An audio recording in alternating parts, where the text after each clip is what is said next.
నమస్తే, welcome to AI TV. ఈరోజు Indira park ధర్నా చౌక్లో ధర్నా కార్యక్రమం నిర్వహించడం జరిగింది. సో జీవో నెంబర్ 3ని రద్దు చేయాలంటూ, ఉద్యోగ అవకాశాలు మహిళలకు ఎక్కువగా ఇవ్వాలంటూ 33% ఉద్యోగ అవకాశాలు మహిళలకు కల్పించాలంటూ ఈరోజు భారత జాగృతి పేరుతో కవిత గారు ఒక ధర్నా నిర్వహించడం జరిగింది. పెద్ద ఎత్తున మహిళలందరూ కూడా హాజరయ్యారు. సో మరి మహిళలు జరుగుతున్న అన్యాయం మీద ఈరోజు వాళ్ళు ధర్నా చౌక్లో ధర్నా కార్యక్రమం చేపట్టారు. సో మేడం, ఈరోజు చూస్తే రజితారెడ్డి గారు అంటే జీవో నెంబర్ 3ని రద్దు చేయాలని మీ మహిళలందరూ కూడా ముక్త కంఠంతో ఈరోజు అంతర్జాతీయ మహిళా దినోత్సవం అయినా కూడా, శివరాత్రి అయినా కూడా మీరు ధర్నా కార్యక్రమంలో పాల్గొన్నారు. ముందుగా మీ అందరికీ మహిళా దినోత్సవ శుభాకాంక్షలు. ఓకే, సో ఏంటి అంటే ఈ జీవో వల్ల మీకు జరిగే అన్యాయం ఏంటి? జీవో నంబర్ 3 వల్ల ప్రభుత్వ నియామకాల్లో ఆడబిడ్డలకు జరిగే అన్యాయం పట్ల ఈరోజు గర్జించినాం. మా అధినేత్రి కల్వకుంట్ల కవితక్క గారి నేతృత్వంలో జీవో నంబర్ 3 రద్దు చేయాలి, వెంటనే జీవో నంబర్ 41 తీసుకురావాలని చెప్పేసి ఇవాళ ధర్నా చౌక్లో ధర్నా చేయడం జరిగింది. రేవంత్ రెడ్డి గారి ప్రభుత్వం మహిళా వ్యతిరేక ప్రభుత్వం, మహిళలకు అన్యాయం చేస్తున్నాడు. వచ్చిన 3 నెలల్లోనే ప్రజలను ముప్పు తిప్పలు పెడుతున్నాడు. ఈరోజు మహిళలకు జరుగుతున్న అన్యాయం పట్ల కవితక్క స్పందించింది. ఆ రోజు ఢిల్లీలో మహిళలకు 33% రిజర్వేషన్ల కొరకు అక్కడ ఢిల్లీలో మన జంతర్ మంతర్లో ధర్నా చేసినాము, సాధించినాము. అదేవిధంగా జీవో 3 రద్దు చేయడానికి ఇక్కడ ధర్నా చౌక్లో ధర్నా చేసినాము. ముఖ్యమంత్రి గారు భయపడి పారిపోయి ఢిల్లీకి పోయినరు. ఆయన 3 నెలల్లో చేసిన పని ఏంటంటే ఢిల్లీకి చక్కర్లు కొట్టడం, డబ్బు సంచులు మోయడం, అధిష్టానాన్ని మెప్పించడం, సొంత ప్రయోజనాలు ప్రజల ప్రయోజనాలు వదిలేసి సొంత ప్రయోజనాల కొరకు వ్యక్తిగత విమానంలో ఒక 15-20 సార్లు తిరగడమే ఆయన పనిగా పెట్టుకున్నాడు. ఈ రోజు ఇక్కడ ఆడబిడ్డలు పండగ పూట ఇంత క్షోభ పడుతుంటే ఏ ఒక్కరు వచ్చి కానీ మాకు సంఘీభావం తెలపలేదంటే ఇలా మహిళా వ్యతిరేక ప్రభుత్వం ఎట్లా పనిచేస్తుంది అనేది తెలంగాణ ప్రజలు గమనించిండ్రు. ఇలా కాంగ్రెస్ ప్రభుత్వం మహిళల పట్ల చేస్తున్న వైఖరిని నిరసిస్తూ ఇవాళ మార్నింగ్ నుంచి ఈవినింగ్ దాకా ధర్నా చేపట్టడం జరిగింది. ప్రజా సంఘాలు ప్రతి ఒక్కరు కూడా వచ్చి మద్దతు తెలిపినారు మాకు. విద్యార్థి సంఘాలు, ప్రజా సంఘాలు, నాయకులు, పార్టీలకు అతీతంగా మహిళలు ఈరోజు ఇంట్లో ఉండే మహిళల దగ్గర నుంచి వచ్చి ఇవాళ మాకు సంఘీభావం తెలిపినంటే ఇది మామూలు విషయం కాదు. రేవంత్ రెడ్డి గారు ఇప్పటికైనా స్పందించాలి, జీవో నెంబర్ 3ని రద్దు చేయాలి, జీవో 41 తీసుకురావాలి. వెంటనే ఈ రిజర్వేషన్ల అమలుకు గండి కొట్టడం ఇది ఎంత మాత్రం మంచిది కాదండి. మహిళలతో పెట్టుకున్న ప్రభుత్వాలు ఏవి కూడా బాగుపడలేదు. మహిళా వ్యతిరేకిగా మూటగట్టుకుని ఆయన ఏం సాధిస్తాడని అడుగుతున్నా. ఆయన ఇవ్వాల్సిన 2 లక్షల ఉద్యోగాలు ఎప్పుడు ఇస్తాడో చెప్పాలి. ఎంతసేపు గత ప్రభుత్వాలను విమర్శించుకుంటా 3 నెలలు కాలం గడిపిండు. ఈయన 16,000 కోట్ల అప్పు ఎందుకు చేసిండో రేవంత్ రెడ్డి గారు చెప్పాలి. ఇయ్యాల 16,000 కోట్ల అప్పు అంటే రోజుకు 100 కోట్ల చొప్పున, ఇంకా ఎక్కువే. ఇన్ని గణం మరి ఆయన అప్పులు తెచ్చి ఏ నియోజకవర్గం అభివృద్ధి చేసిండు? సొంత నియోజకవర్గం కొడంగల్కే 4,000 కోట్లు ఆయన కేటాయించుకున్నాడట. మరి నియోజకవర్గాలు మిగతా అన్నీ ఏం కావాలి? 119 నియోజకవర్గాల్లో ఏ ఒక్క అభివృద్ధి పని చేయని నువ్వు ఎంతకాలం ఆ సీట్లో కూర్చుంటావని తెలంగాణ ఆడబిడ్డగా నేను ప్రశ్నిస్తున్నా. కాంగ్రెస్ ప్రభుత్వంలో ఏ ఒక్క ముఖ్యమంత్రి కూడా 5 ఏళ్లు పరిపాలించిన చరిత్రలు లేవు. ఒక్క నిమిషం, మీరు కాంగ్రెస్కి సంబంధించి అనేక రకాలైన మీ మహిళలంతా కూడా శాపనార్థాలు పెట్టారు.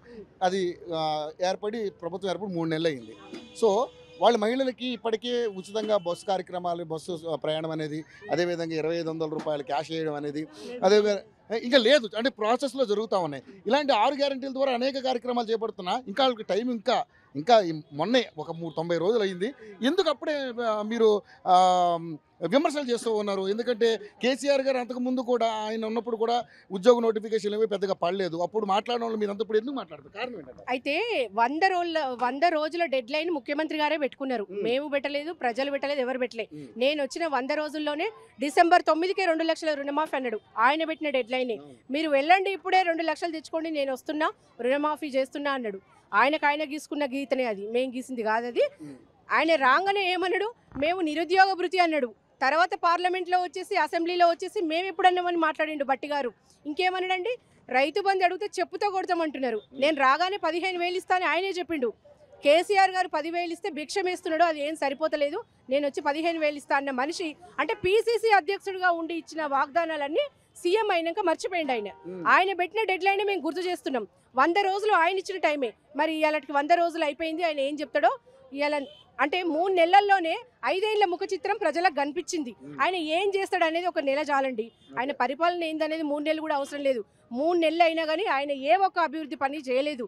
మేము బీఆర్ఎస్ ప్రభుత్వం వేసిన నోటిఫికేషన్లు, బీఆర్ఎస్ ప్రభుత్వం పెట్టిన పరీక్షలకు ఆయన ఇప్పుడు ఉద్యోగ నియామక పత్రాలు ఇచ్చి నేను ఇచ్చిన అని చెప్పి చెప్పుకుంటున్నాడు. కానీ ఉద్యోగ నియామక పత్రాలు తీసుకున్న అభ్యర్థులకు తెలియదా అండి ఆ ఎగ్జామ్ ఎవరు పెట్టిరు, ఉద్యోగం ఎవరు ఇచ్చిన అనేది వాళ్ళకి తెలియదా? ఇంత సిల్లీగా బిహేవ్ చేస్తున్నాడు. ముఖ్యమంత్రి హోదాలో ఉండి ఫ్రస్ట్రేషన్ తట్టుకోలేక అడ్డగోలు మాటలు ఇలా ప్రజలను తిడుతున్నాడా, మరి ఎవరిని తిడుతున్నాడో అర్థమైతలేదు. మానవ బాంబై పేల్తా అంటున్నాడు. మానవ బాంబట ఎవరిని చంపుతాడు? ప్రతిపక్షాలను చంపేస్తాడా, ప్రజలను చంపేస్తాడా, పేగులు చీల్చి మెడలో వేసుకుంటాడట రాక్షసుడా? గతంలో మీరు అధికారం ఉన్నప్పుడు కూడా ఇంత విధంగా వచ్చేసారు. మేము ఇలాంటి అసభ్య పదజాలం ఎన్నడూ మాట్లాడలే మా ముఖ్యమంత్రి గారు. మేము మేనిఫెస్టోలో పెట్టని పనులు కూడా చేసి చూపించినాం. కానీ మేడం మీరు మహిళల గురించి ఇప్పుడు మాట్లాడతారు. మహిళలకు ఏదో జీవో నెంబర్ 3 ద్వారా చాలా అన్యాయం జరిగింది.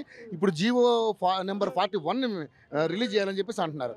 ఒక నిమిషం. సో ఉన్నటువంటి పరిస్థితుల్లో ఇప్పుడు అంటే గతంలో మేము కేసీఆర్ గారి క్యాబినెట్లో మహిళలకు పెద్దగా ప్రాధాన్యత లేదు. ఇది కేవలం ఇద్దరు మంత్రులు. మరి అప్పుడే ఆ మహిళలకు అన్యాయం జరిగింది, అప్పుడు ఏమీ మాట్లాడలేదు ఎవరు?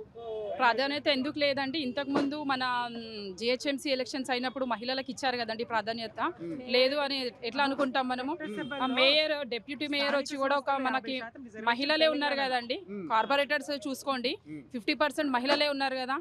ఇంకా ప్రాధాన్యత ఎక్కడ ఇవ్వలేదంటున్నారు మీరు? రాజ్యాంగ సవరణ 33% మహిళలకు రిజర్వేషన్ ఇస్తే స్థానిక సంస్థల్లో కేసీఆర్ గారు దాన్ని 50% ఇంప్లిమెంట్ చేసి 50% ఇచ్చి ఇంప్లిమెంట్ చేసి చూపించారు.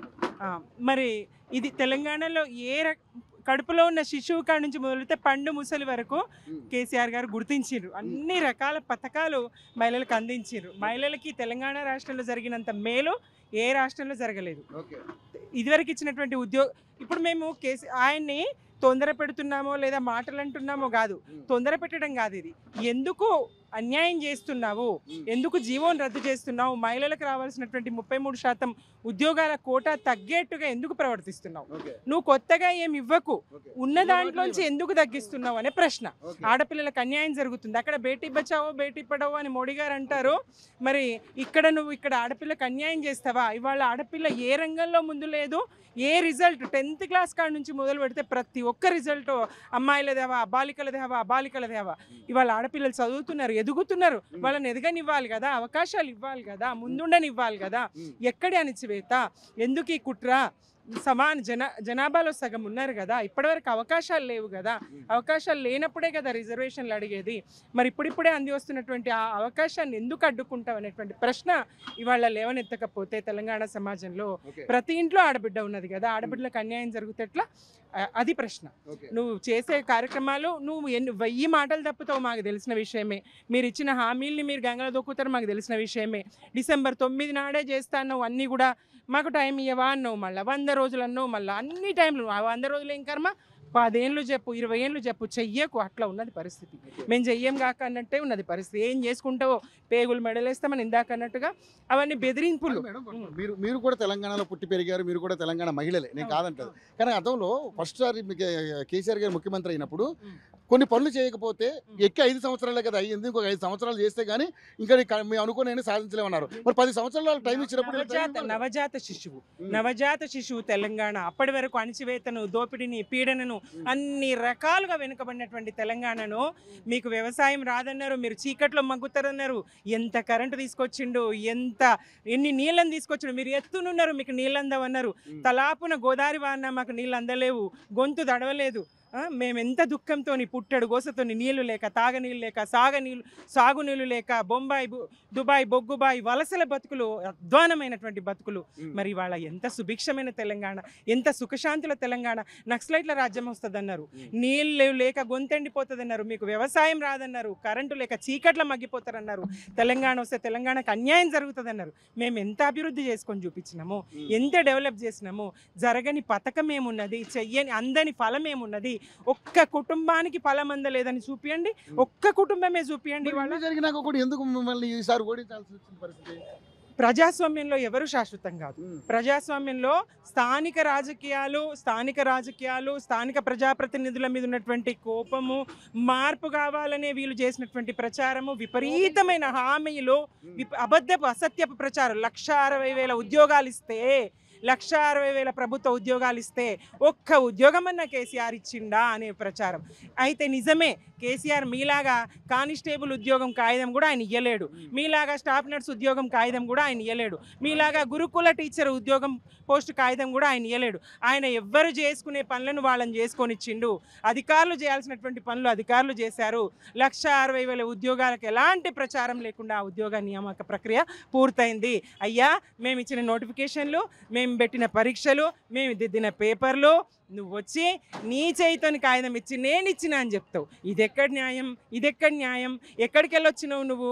ఇవాళ నేను నల్లమల అడవుల్లోకి వెళ్ళొచ్చినా అంటున్నావు. రైఫిల్ పట్టుకొని ఉద్యమకారుల మీద రైఫిల్ ఎక్కబెట్టిన సందర్భం మేము చూడలేదా? నువ్వు ఏం నక్సలైట్ వై వచ్చినావా? ఆ రైఫిల్ నువ్వు ఒక తెలంగాణ ఉద్యమాన్ని అణచడానికి, తెలంగాణ ఉద్యమకాలను అణచడానికి ఎక్కుపెట్టినావు ఆ రైఫిల్. నువ్వు నిన్ను రైఫిల్ రెడ్ అని పిలిచారు నిన్ను. అది మర్చిపోతే ఎట్లా?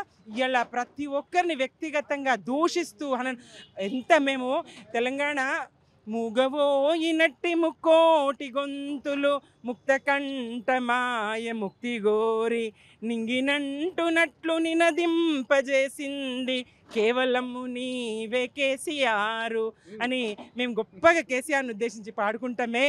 మరి ఆ రోజు దాశరథి గారు ఈ నవాబు, నిజాం నవాబు తెలంగాణ తీగల్ని తెంపేసిండు, అగ్నిలో దించిండు అని చెప్పి పాడుకుంటే మేము తెగిన తీగలన్నీ తెగువతో బిగగట్టి అగ్నిలోని వీణకాకృతిచ్చి ఉనికి లేని దాన్ని ఉన్నతంగా మలచి కీర్తి పొందినావు కేసీఆర్. మేము పాడుకున్నామే మా కేసీఆర్ని ఉద్దేశించి. తెలంగాణకు సాధనలో ఈ బక్కపలసడి మనసుతో ఏమవుతుంది, ఈయన ఏం చేస్తాడు, మగల ఉట్టింది పుగల పోతుంది పార్టీ అని ఎంత వెక్కిరించి. నిజమే మేడం, ఇవన్నీ కరెక్టే, మనం అందరం చూసాం. లాఠీ దెబ్బలు తిన్నా మనం కూడా, మిగతా కూడా మేము కూడా జర్నలిస్టులు అవుతున్నాం. కానీ నీళ్లు నిధులు నియామకాలు సఫలీకృతం చేయగలిగారు. ఎస్ నీళ్లు సంపూర్ణంగా తెలంగాణలో ఏ ప్రాంతానికి ఏ నీళ్లు బారుతాయి, నదుల మీద పూర్తి అవగాహన కలిగినటువంటి ప్రతి ఇంచు, తెలంగాణలోని ప్రతి ఇంచు మరి పంట భూమి ఏది, అడవేది, శివాయి భూములు ఏవి, అన్ని మెట్ట భూములు ఏవి అన్నీ తెలిసినటువంటి, పూర్తిగా అధ్యయనం చేసినటువంటి వ్యక్తి మాన్య కేసీఆర్ గారు. ఆయన ఉద్యమ స్వరూపం ముందుగల తెలంగాణని ఆయన పూర్తిగా స్టడీ చేసిండు. తెలంగాణ భౌగోళిక స్థితిగతులు, నీళ్ళ వనరు, ఇతరాత్ర వనరులు, జీవన స్థితిగతులు, ప్రజల అవసరాలు, దుఃఖము, బాధ ఇవన్నీ పూర్తిగా అధ్యయనం చేసి మేధోమదనం చేసి వందలాది మందితో, వేలాది మందితో ఆయన మరి చర్చలు చేసి మాట్లాడి ఆయన ఉద్యమ రూపకల్పన చేసినటువంటి వ్యక్తి. అట్లా ఉద్యమం రూపకల్పన జరిగింది. తర్వాత నీళ్లు మరి ప్రాజెక్టుల నిర్మాణం చాలా ప్రాజెక్టుల నిర్మాణం పూర్తి జరిగింది. సస్యశ్యామలమైంది తెలంగాణ. ప్రాజెక్టుల ద్వారా ఇతర ప్రాజెక్టులు నింపుకున్నాం. నిజాం సాగర్ ఎప్పుడో అడుగంటిపోయింది. ఆ నిజాం సాగర్ నింపుకోవడం, శ్రీరామ్ సాగర్ అడుగంటిన శ్రీరామ్ సాగర్ నింపుకోవడం, ప్రాజెక్టులు హల్దీవాగండి మేలో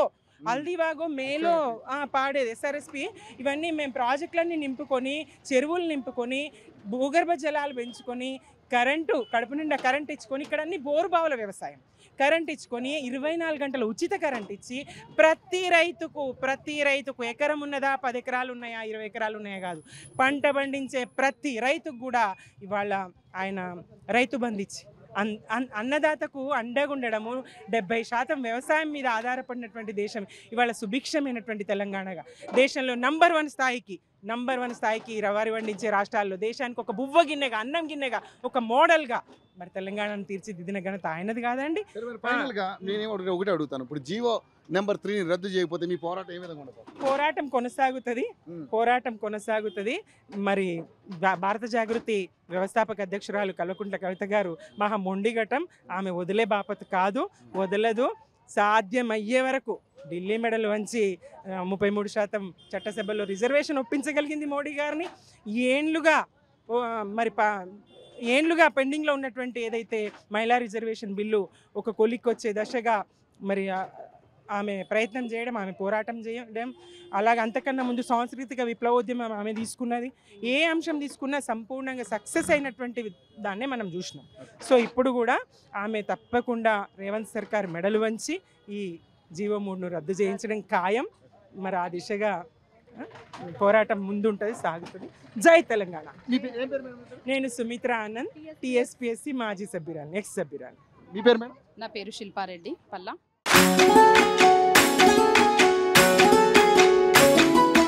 ధన్యవాదాలు.